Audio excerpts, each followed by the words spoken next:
요즘 청년들의 삶을 보면 이 두 가지 양극단의 모습을 볼 수 있는 것 같습니다. 먼저 하나는 무기력입니다. 해야 할 일이 있음도 알고, 내가 지금 무엇을 해야 되는 때인 것도 알고, 그리고 공부도 일도 준비해야 되는 것을 알고는 있습니다. 그리고 우리가 그리스도인으로서 믿음의 사람으로 살아야 된다는 것도 알고 있고, 말씀과 기도의 자리에 다시 서야겠구나라는 것도 알고는 있습니다. 그런데 몸도 마음도 따라주지를 않습니다. 앉으면 눕고 싶고, 누우면 일어나기 싫고, 책상 앞에 앉아도 집중이 되질 않죠. 그래서 잠깐 쉬려고 했는데 핸드폰 막 끄적이다 보면 어느새 몇 시간씩 지나 있고, 이렇게 한가해 보이는 삶이 편해 보이긴 하지만은 막상 그런 시간들을 보내고 나면은 진짜 행복하고 편안할까요?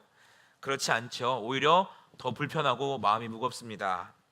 결국에 귀찮고 미루고 시작하지 않고 그냥 멀리 치워놨다가 어느새 아무것도 하지 않는 삶에 익숙해지기도 합니다. 그 반대편에는 번아웃이 있습니다. 어떤 청년들은 멈출 줄을 모릅니다. 학교, 직장, 알바, 인간관계, 또 신앙생활, 또 사명, 교회 사역까지도 하루의 시간과 머리가 빈틈없이 돌아갑니다. 겉으로 보기에는 성실해 보일 수 있고 믿음 좋아 보이고 책임감도 있고 또 사람들의 인정도 받지만 마음 깊은 곳은 점점점 메말라 가는 것을 우리가 알 수가 있습니다. 기쁨으로 시작했던 일들이 의무가 되고 감사함으로 감당하던 사역 또한 짐처럼 느껴집니다. 심지어는 이 예배 자리에 와서도까지도 마음이 편치 않은 분주한 그런 청년들도 있을 겁니다. 할 일이 많아서 힘든 것도 있겠지만은 더 깊은 곳에는 멈추지 못하는 불안이 있는 거죠. 안 하면 안 될 것 같고 쉬면 뒤처질 것 같은 마음들. 그러면 우리는 어떻게 살아야 되겠습니까?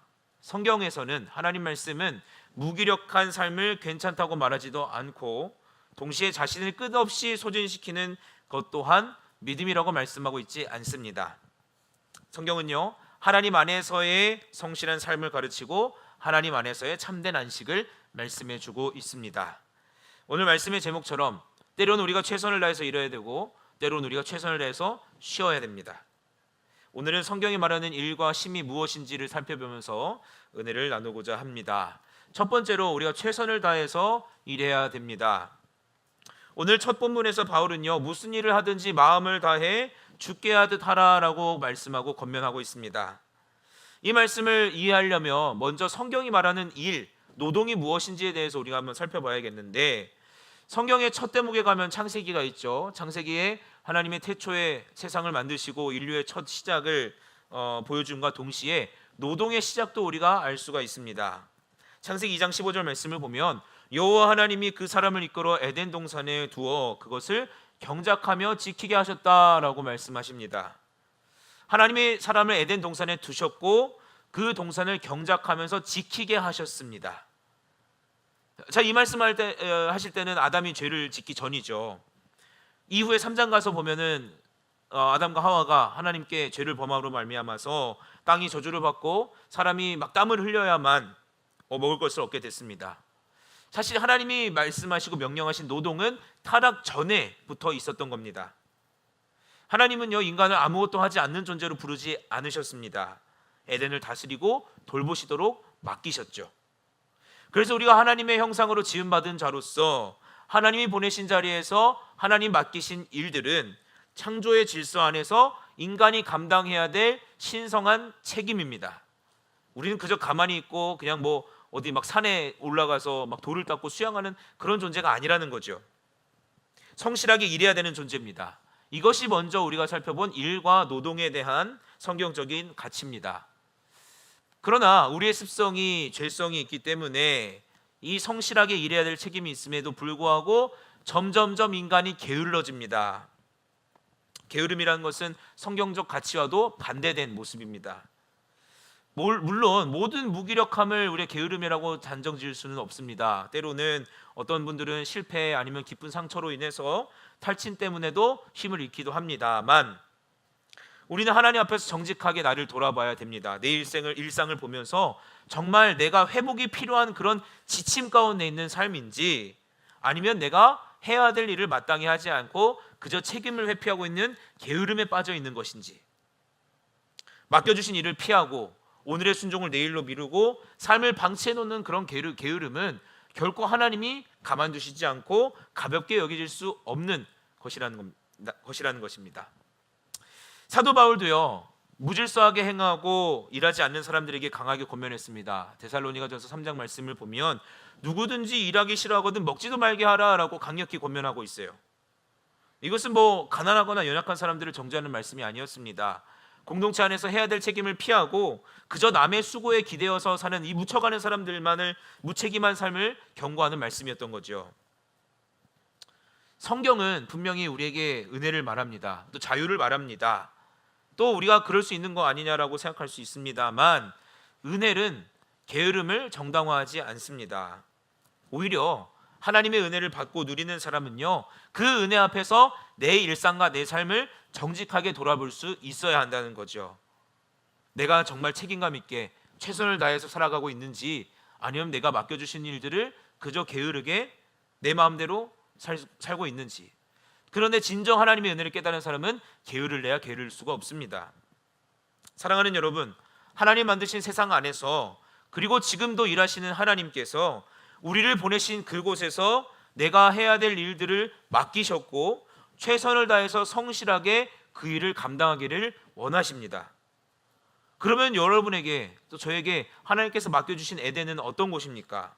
학생이라면 배움의 자리가 있겠죠. 직장인이라면 업무의 자리가 있을 겁니다.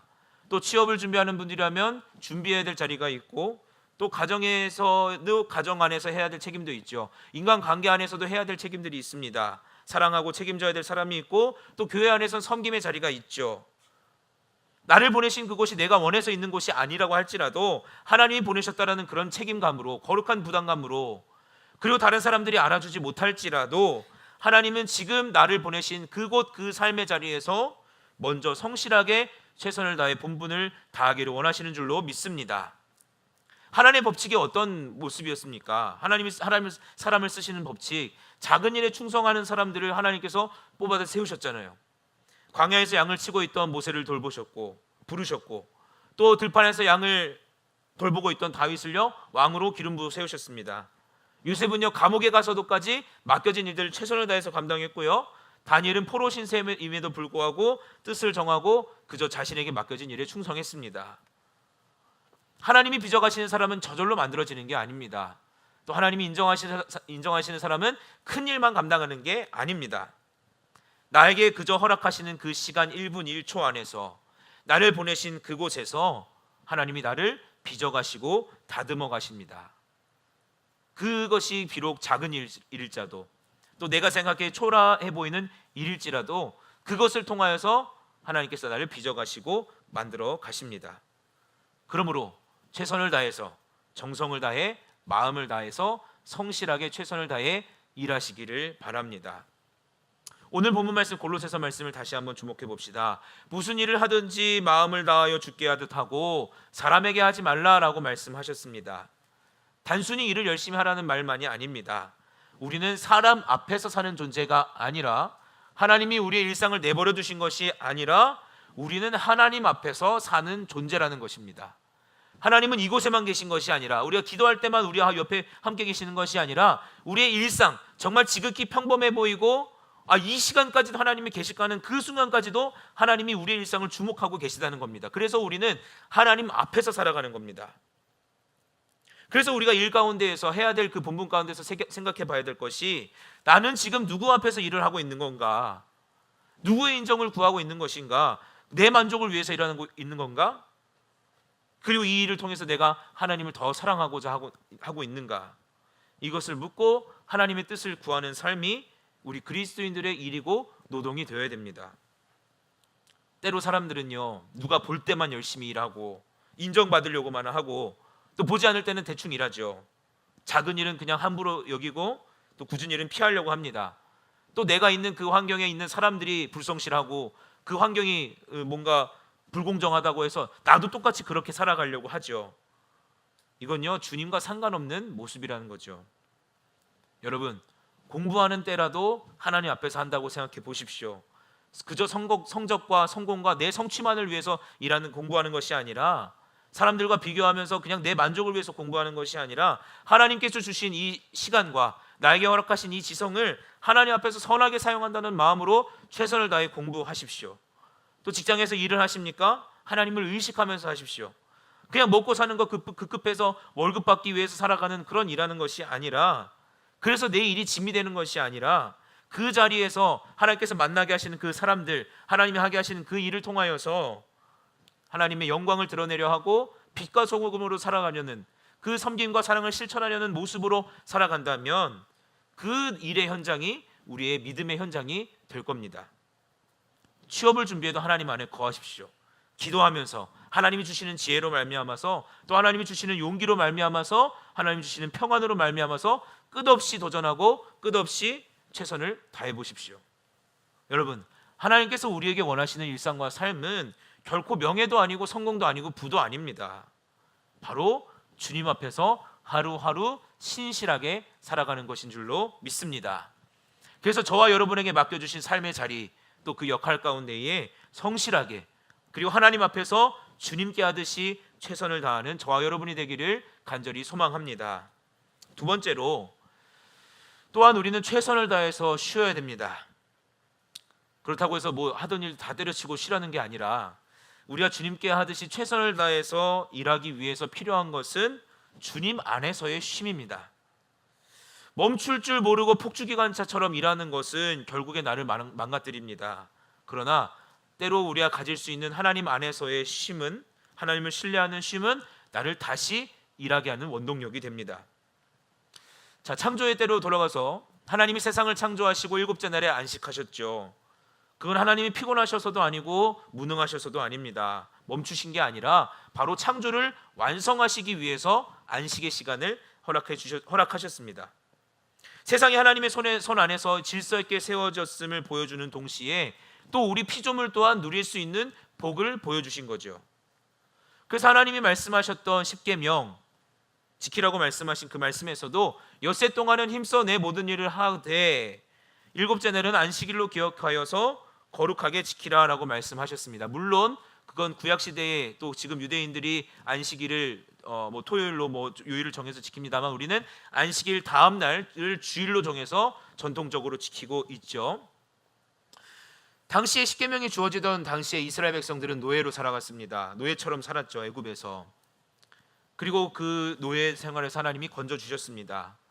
노예가 어디 쉼이 있겠습니까? 그리고 더 비참한 것은 노예의 그 인생의 가치가 다른 것으로 결정되는 것이 아니라 얼마나 열심히 일하는지, 얼마나 많은 벽돌을 구워냈는지, 얼마나 쓸모가 있는지, 이것으로 가치가 판단되던 시대에 있던 자들이었어요. 그런데 하나님은 그런 백성들을 선택하셔서 구원하신 후에 그들에게 안식을 허락해 주셨습니다. 그 계명을 주셨죠. 이건 단순히 피곤하니까 힘드니까 쉬라는 말씀이 아니었어요. 바로 너희가 이제는 그 애굽의 종이 아니라, 왕이었던 바로의 노예가 아니라, 그리고 노동으로 증명되는 가치가 아니라 하나님의 백성이다라는 선언이었던 겁니다. 그래서 하나님께서 허락하신 안식은 구원받은 백성의 증거이기도 합니다. 하나님 백성은요, 쉬지 못하는 노예처럼 살지 않습니다. 하나님의 일을 하는 것에 있어서도 마찬가지로 우리가 끊임없이 1분 1초도 쉼없이 하나님을 위해서 일하기를 원치 않으세요. 그렇게 소진되어 우리가 노예처럼 사는 것이 아니죠. 왜냐? 우리 하나님은 아버지이시고 우리의 사업주, 사장님이 아니시기 때문에. 인생의 진정한 주인이 하나님 되심을, 우리가 하나님의 아버지이심을 믿기 때문에 때로는 우리가 멈출 수 있고 멈춰야 되는 겁니다. 얼마나 오늘날 많은 사람들이 노예처럼 살아갑니까? 성공의 노예로, 인정의 노예로, 비교의 노예로, 불안의 노예로. 그러나 하나님은요, 우리를 노예로 부르시지 않으셨습니다. 그리스도 안에서 자유를 누리는 자녀로 불러주셨습니다. 그래서 쉰다라는 것은 그냥 단순히 우리의 평안함과 뭔가 내 안락함을 위해서만 하는 것이 아니라, 하나님께서 나에게 주신 그 한계를 인정하는 믿음에서의 우리가 쉼이 되어야 된다는 거죠. 나 혼자 모든 것을 다 할 수 없고 모든 사람을 만족시킬 수 없습니다. 그래서 우리는 인간은 때로 멈춰야 되고 쉬며 누릴 수 있는 자유가 하나님으로부터 주어진 겁니다. 그렇다고 해서 게으르게 쉬라는 것이 아니고, 때로는 사치나 허영을 부리라는 것도 아닙니다. 그 쉼의 시간 속에서 죄악의 낙을 누리라는 것이 말씀이 아닙니다. 우리가 한계를 인정하고 쉼의 자리로 나아가는 것은 연약한 모습만이 아닙니다. 오히려 하나님을 하나님으로서 인정하는 믿음입니다. 쉬지 않는 사람은요, 때로는 자신도 모르게 교만에 빠질 수밖에 없습니다. 왜냐? 나도 모르게 하나님처럼 살려는 그런 교만에 빠질 수 있는 게, 내가 할 수 있고 나만 할 수 있고 내가 해결해야 되고 내가 멈추면 안 된다고 착각하기 때문입니다. 그러나 믿음으로 사는 사람은, 진정 하나님을 신뢰하고 경외하는 사람들은 이렇게 고백합니다. 하나님만이 나의 주인이십니다. 그리고 하나님이 나를 붙들고 계십니다. 또한 하나님이 일하십니다. 내가 쉬는 그 순간에도 하나님은 일하고 계십니다. 그런 신뢰함으로, 경외함으로 나아간다는 거죠. 이 믿음이 없으면 쉼까지도 불안해질 수밖에 없는 겁니다. 하지만 하나님을 진정 신뢰하면 우리에게 주신 그 쉼은 진정한 하나님 안에서의 자유가 됩니다. 성경 열왕기상 19장을 보면 엘리야가 등장합니다. 그런데 탈진한 엘리야의 모습을 조명하고 있습니다. 아합 시대에 이스라엘 백성들은 바알을 숭배하는 것에 깊이 물들어 있었기 때문에 하나님과 우상 사이에서 머뭇거리고 있었습니다. 그때 엘리야가 갈멜산에서 거짓 선지자 수백 명과 함께 맞서서 여호와가 참 하나님이시다라는 것을 드러냈죠. 하나님이 불러 응답하셨고 백성들은 엎드려서 우리 하나님 여호와 하나님 한 분이 참 하나님이시구나라는 것을 고백했습니다. 엄청난 영적 전쟁에서의 승리의 현장이었죠. 그런데 그 이후에 전혀 다른 장면을 우리가 보게 됩니다. 이세벨이 엘리야를 죽이겠다고 위협하자 엘리야가 두려워서 도망갑니다. 그리고 광야로 들어가서 로뎀 나무 그늘 아래 앉습니다. 철퍼덕 주저앉았겠죠. 그리고 하나님 앞에 자신의 생명을 거두어 달라고까지 고백합니다. 대선지자 엘리야가 로뎀 나무 아래에서 무너져서 탈진해 있다. 성경은 너무나 정직하게 인간의 모습을 조명합니다. 인간의 연약함을 바라봅니다. 그래서 하나님의 사랑을 때로는 영웅으로만 그리지 않았습니다. 마찬가지입니다. 믿음으로 싸운 사람도 지칠 수가 있습니다. 큰 은혜를 경험한 사람도 두려움에 흔들릴 수가 있습니다. 하나님의 일을 감당한 사람도 분명 탈진할 수가 있습니다. 그런데 탈진했던 엘리야를 조명한다는 그 사실만으로 오늘 우리에게 위로와 도전이 됩니다. 왜냐? 엘리야가 지쳤다는 것만으로도 하나님께 버림받지 않았기 때문입니다. 엘리야에게 허락된 이 로뎀 나무 아래의 시간은 실패와 끝이 아니라 회복의 시작이 되었기 때문입니다. 그 후로 하나님이 어떻게 하셨느냐? 하나님이 엘리야를 몰아붙이지도 않으셨습니다. 다그치지도 않으셨고 책망하지도 않으셨습니다. 갈멜산에서 그렇게 큰 기적과 은혜를 보고도 왜 두려워하냐고 하나님이 뭐라 하시지 않으셨습니다. 그저 하나님이 천사를 보내주셔서 엘리야를 어루만지면서 일어나서 먹으라고 합니다. 일어나서 보니까 숯불에 구운 떡과 이 물이 있었습니다. 먹고 마시고 다시 눕죠. 그리고 천사가 두 번째 와서 다시 먹으라고 합니다. 그리고 그 음식의 힘을 의지해서 40주야를 걸어가서 하나님의 산 호렙에 이르게 됩니다. 이 장면에서 하나님은 엘리야의 영혼만을 다루신 게 아닙니다. 그의 몸과 마음도 돌보시고 살피셨죠. 먹이시고 마시게 하셨고 또 때론 자게 하셨습니다. 하나님은 우리가 연약한 육신을 가진 존재임을 분명히 알고 계십니다. 그래서 몸이 무너지면 마음이 흔들릴 것도 알고 계시고 또 때론 잠을 자지 못하면 생각이 어두워짐도 알고 계십니다. 그래서 그런 긴장 가운데 오래 있으면 우리의 영혼도 둔해지기 마련입니다. 그래서 때로 가장 영적인 순종이라고 할 수 있는 것이 바로 쉬는 겁니다. 멈추는 것이 하나님을 신뢰하는 선택이기도 합니다. 그래서 엘리야의 이 로뎀나무 이야기는요, 단순히 그냥 피곤하면 엎어져서 쉬라는 그런 정도에서 끝나지 않습니다. 그래서 혹시나 오늘 말씀을 듣고 오해해가지고 하나님이 피곤하면 쉼을 주시는가 해서 나도 이제 12시간씩 자야지 막 이렇게 결단하고 생각하지 마시고, 아니면 난 너무 지쳤어 피곤해 하니까 모든 것을 내려놓지 마시고 그렇게 극단적으로 생각하지 마시고, 만약에 여러분의 삶에서 너무 바쁘고 너무 분주해서 쉼이 없다면 그것 또한 우리가 한번 고민해보고 되돌아보자는 그런 말씀입니다. 바쁘게 사는 것도 좋고 해야 될 일들을 열심히 하는 것도 좋은데 그 안에서 계속 번아웃이 오고 탈진이 온다면 때론 멈출 수 있는 용기가 있어야 됩니다. 하나님이 엘리야를 쉬게 하신 후에 다시 하나님으로 이끄셨습니다. 호렙산에서 하나님의 음성을 듣죠. 그런데 하나님이 크고 강한 바람 가운데 나타나신 것이 아니라, 또 땅이 요동치는 가운데 나타나신 것이 아니라 그저 세미하게 나타나셔서 조용히 하나님이 엘리야를 부르시고 다시 사명의 자리로 보내주셨습니다. 이것이 하나님이 주시는 회복이고 성경적인 쉼이기도 합니다. 쉰다라는 것은 그냥 다 포기하고 그냥 모든 것을 내려놓는 것이 아닙니다. 힘드니까 쉬어야지 이런 게 아니라 우리가 하나님 앞에서 다시 회복되어야겠다는 그 갈망으로 쉼의 자리에 나아가야 됩니다. 무너진 몸과 마음을 다시 일으키고, 또 때로 흐트러졌던 시선을 다시 하나님께로 돌이키고 다시 하나님의 음성을 듣는 자리가 우리에게 진정한 쉼의 자리가 됩니다. 혹시나 번아웃이 찾아온 분들이 계십니까? 로뎀나무의 엘리야를 기억했으면 좋겠습니다. 하나님은 지쳤던 엘리야를 몰아붙이지 않으셨습니다. 그저 먹이시고 쉬게 하셨습니다. 그런데 거기서 끝나지 않았죠. 다시 말씀 앞으로 부르시고 사명의 자리로 보내주셨습니다. 그래서 우리가 기억해야 될 중요한 것은 쉬면서도 하나님 안에서 하나님을 의식하면서 쉬어야 된다는 사실입니다. 내가 지금 왜 지쳐 있는 건지, 내가 지금 붙들고 있는 불안이 왜 그런 건지, 하나님이 아닌 사람의 인정에 끌려가고 있는 것은 아닌지, 그리고 사역이라는 이름으로 하나님보다 일들을 더 붙들고 있는 것은 아닌지, 쉼을 통하여서 하나님을 어떻게 더 사랑할 수 있을지 기도하면서 돌아봐야 합니다. 그런 깊은 고민이 있는 쉼, 기도하며 하나님의 뜻을 구하는 하나님 안에서의 쉼은 도피가 아니라 결국 하나님 안에서의 회복이 되는 줄로 믿습니다. 그래서 성경이 말하는 하나님 말씀하시는 진정한 쉼은 결국 주님 품 안에서 완성됩니다. 오늘 본문 말씀 마태복음 11장 28절에서 예수님 말씀하셨죠. 수고하고 무거운 짐진 자들아 다 내게로 오라. 내가 너희를 쉬게 하리라. 이 말씀을 하셨던 당시에도 많은 사람들이 무거운 짐을 지고 있었습니다. 종교 지도자들은 사람들에게 인정받기 위해서, 또 하나님께 인정받기 위해서 더 지키려고 하고 더 증명하려고 하고 더 무거운 멍에를 메어야 된다라고 가르쳤습니다. 그런데 예수님은 그런 무거운 멍에를 메고 있는 사람들에게 말씀하시면서 부르셨죠. 내게로 와라. 주님은 그저 짐을 더 하나 얹으시려는 그런 분이 아니라 하나님 앞에서 자신을 증명하려는 그 무거운 짐을 내려놓게 하셨습니다. 인생의 무거운 짐을 지고 있는 그 자들을 향해서 예수님이 그 인생들을 향해서 부르십니다. 중요한 것은 예수님이 단순히 쉬라고 말씀하신 게 아니죠. 내게로 와라라고 말씀하셨습니다.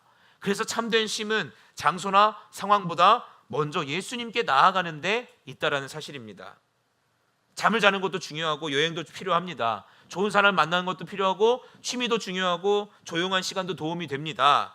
그러나 예수님께 가지 않는 쉼은, 예수님이 우선되시지 않는 쉼은 잠깐의 우리의 마취제나 각성제는 될 수 있을지 모르겠지만 영혼의 가장 깊은 짐을 해결할 수가 없다는 겁니다.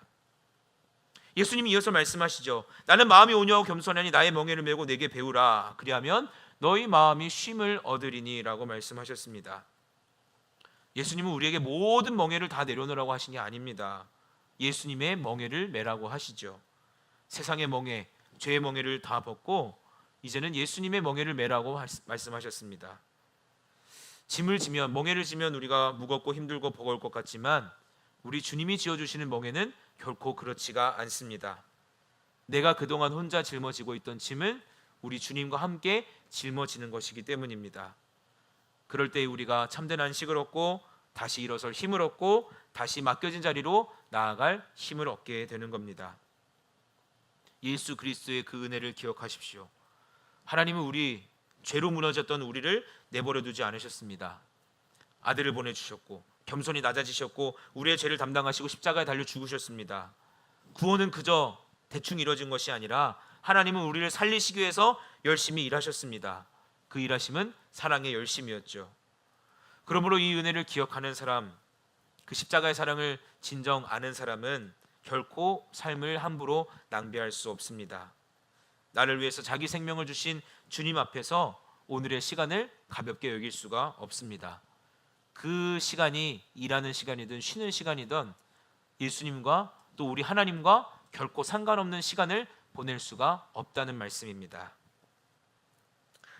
무기력한 사람이 있습니까? 십자가 앞에서 다시 순종의 자리로 나아가시기를 바랍니다. 또 번아웃으로 지친 분들이 계십니까? 십자가 앞에서 그 모든 짐을 다 내려놓고 주님이 주시는 멍에를 메시기를 바랍니다. 말씀을 정리합니다. 성경은 우리에게 일과 쉼을 동시에 가르칩니다. 자, 노동이라는 것은 하나님이 주신 신성한 책임입니다. 우리는 아무것도 하지 않도록 부름받은 존재가 아닙니다. 하나님 맡겨주신 자리, 맡겨주신 일들, 그것을 최선을 다해서 돌보고 가꾸는 존재입니다. 그래서 우리는 무슨 일을 하든지 마음을 다하여 주께 하듯 해야 됩니다. 우리는 하나님 앞에서 일합니다. 공부할 때도, 직장에서 일할 때도, 또 무엇을 할 때도, 작은 책임을 감당하는 것 같을 때에도 하나님을 의식하기를 바랍니다. 그러나 성경은 일만 말씀하신 게 아니죠. 안식도 명령하셨습니다. 이스라엘 백성들에게 안식은 너희는 하나님의 백성이다라는 그 증거를 나타내셨습니다. 그리고 하나님은 탈진한 엘리야까지도 먹이시고 쉬게 하셨죠. 그리고 다시 하나님 앞으로 부르셔서 그에게 사명을 맡겨주셨습니다. 우리는 쉬면서도 하나님을 의식하면서 쉬어야 됩니다. 내가 왜 이렇게 지쳤는지 하나님께 묻고, 하나님 앞에서 우리가 돌아보고 내 삶을 살피면서 하나님이 주시는 쉼을 통하여서 어떻게 더 하나님을 사랑할 수 있을지 고민해봐야 됩니다. 멈출 수 있는 용기를 가지시기 바랍니다. 그럴 때 예수님은 수고하고 무거운 짐진 자들을 불러주십니다.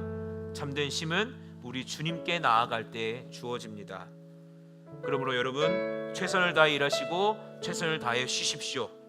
그러나 하나님 없이 일하지 마시고 하나님 없이 쉬지 마십시오. 바라기는 저와 여러분 모두가 내게 허락하신 그 일상 속에서 하나님 말씀대로 살아가는, 최선을 다해서 일하고 또 최선을 다해서 또 하나님 앞에 멈춰 나를 돌아볼 수 있는, 나의 신앙을 바르게 세워나갈 수 있는, 정말 일상 한가운데서 하나님만을 경외하고 사랑할 수 있는 저와 여러분의 삶이 되기를 간절히 축복합니다.